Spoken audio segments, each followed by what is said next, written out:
Hello everyone, this is Goosebumps Godzilla, and today I'm going to be talking about Murder the Clown from A Nightmare on Clown Street, and how this mysterious character is either good or evil, because believe it or not, in A Nightmare on Clown Street, Murder the Clown is not the main antagonist, which is super weird, because he's on the cover, and in the Goosebumps film, he's a main antagonist, and in the Goosebumps games like Goosebumps Dead of Night, he's a bad guy. So, what is he?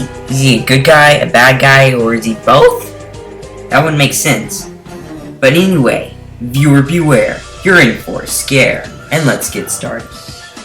So, Murder the Clown has only appeared in the books in A Nightmare on Clown Street. That's his only appearance in the Goosebumps books. And, as I said before, he's a good guy. And he actually helps the main protagonist. But it doesn't make sense, because in the movies and all the Goosebumps games that he appears in, he's an evil clown who likes to scare children and attack you in the games and attack the people in the movies. It just doesn't make sense why he's evil in, like, everything else, and he's good in just that one book. Could he have changed? I don't know. Could he have changed from what he was in the earlier book? I don't know. It's kind of weird, but honestly, I believe that the Murder the Clown that you see in the Goosebumps games and, the Goosebumps games and the Goosebumps movies, not even Murder the Clown, but is rather Dr. Macbeth from Scary Birthday to You. And the whole reason I think this is because of multiple reasons. First off, the Murder the Clown in the Goosebumps movies and in the Goosebumps game doesn't have an axe in their head, and that's one of the defining features of Murder the Clown. I get it, Goosebumps is targeted towards children, and most children don't want to read a book with an axe in a clown's head. I mean, clowns are terrifying enough. Ugh, I hate clowns. But actually in the South Korean cover for A Nightmare on Clown Street, it is the only Goosebumps thing to have Murder the Clown with an actual axe in his head, as described in the book, which I think is really cool.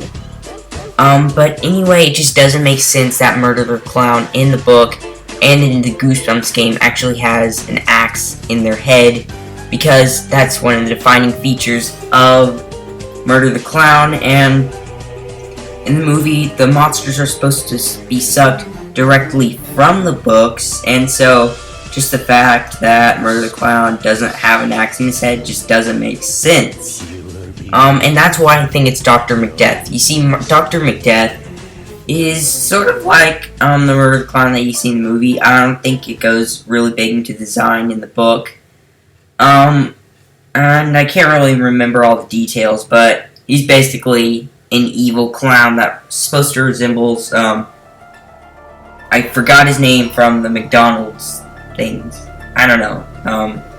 Forgot what his name is, but you know, the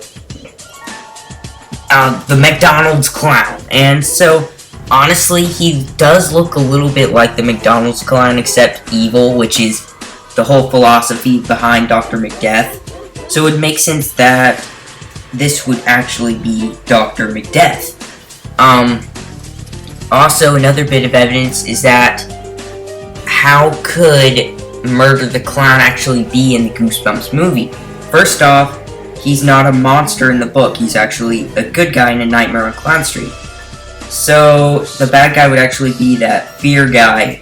Oh man, I keep forgetting these names, but you know, that fear guy who hates clowns in The Nightmare on Clown Street. So, why would he get sucked out of the book when, first off, he's barely even in the book, and second off, he's not even the main antagonist, and R.L. Stine specifically says in the movie that all his monsters and evil people, you know, unleashed his monsters, and Murder the Clown is technically not a monster, so it has to be Dr. Macbeth. He's like the only evil clown in Goosebumps.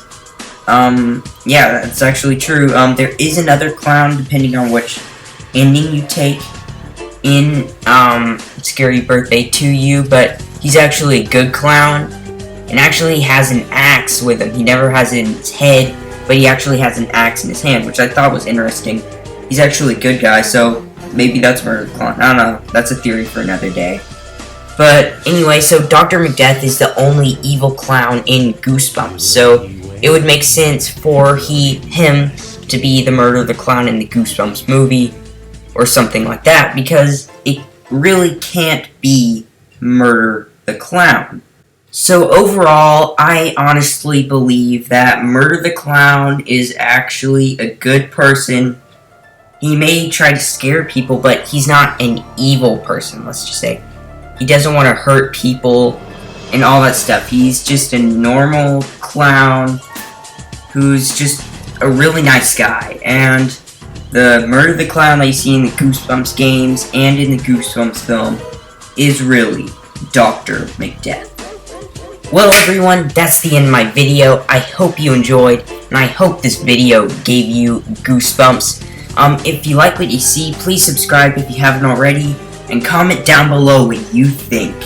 Do you think Murder the Clown is actually a good guy who never actually appeared in the Goosebumps film and the Goosebumps game? Or do you think he's actually an evil clown who's just good in one book and evil in the Goosebumps game and the Goosebumps film? Thank you so much for watching, and that is the end.